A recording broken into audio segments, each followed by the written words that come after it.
What you believe about yourself, what you believe about God, what you believe about other people, that will determine how you live. And the problem there is if you're believing a lie, Jesus says that lie will place you in bondage. That lie will control you and dominate you. I love how Jack Taylor once said, he put it this way, he says, when we believe a lie, whether by passive consent or positive agreement, meaning whether we acknowledge it as something we believe in, or whether we just don't reject the lie, we give the enemy a legal right, a legal ability or opportunity to wrap that lie into a framework or a system of beliefs that for all intents and purposes is the truth.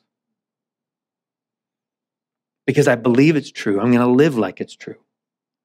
For example, if I'm given a project at work or at school and I believe I'm going to fail, if I believe that I can't handle it, I can't do it, then chances are I'll give up before I even have a chance to fail. And therefore I will fail. Or if I believe that my friends or my family, if they really knew me, if they knew my struggles, if they knew what I was going through, that they would reject me and they wouldn't want anything to do with me, then I'm going to live out of that and I'm going to wall myself off. I'm going to close myself to other people and I won't be vulnerable and honest and open with them. And they will sense that. And they'll sense that there's something lacking authenticity in that relationship, which will prevent them from loving me and me receiving that love. And so what ends up happening is these lies become essentially self-fulfilling prophecies. Because I believe I'm not loved, I live in a way that doesn't make it easy to receive love. Or maybe even worse, if I don't believe I'm worthy to be loved, even when I am loved, I can't accept it. I put it to the side and I think, well, if you really knew me, then you wouldn't love me this way. And so it's really important that we know what's true, what we know what's real. Look what Paul writes to us in Philippians chapter 4, beginning in verse 6. He says, be anxious for nothing. There's some great counsel for us today. We live in an anxious society. We live in an anxious world where there's so much fear and terror and it's driving everyone's decisions.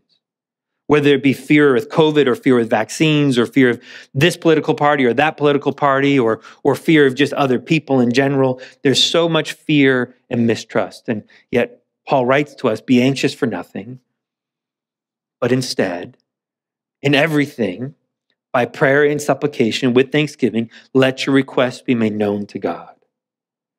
And the peace of God, God's peace itself, which surpasses all comprehension, which does not make sense at all in the least bit, will guard your hearts and your minds in Christ Jesus. His peace is the source of that. So finally, brethren, whatever is true, whatever is honorable, whatever is right, whatever is pure, whatever is lovely, whatever is good repute, if there's anything excellent and if anything is worthy of praise, dwell on these things.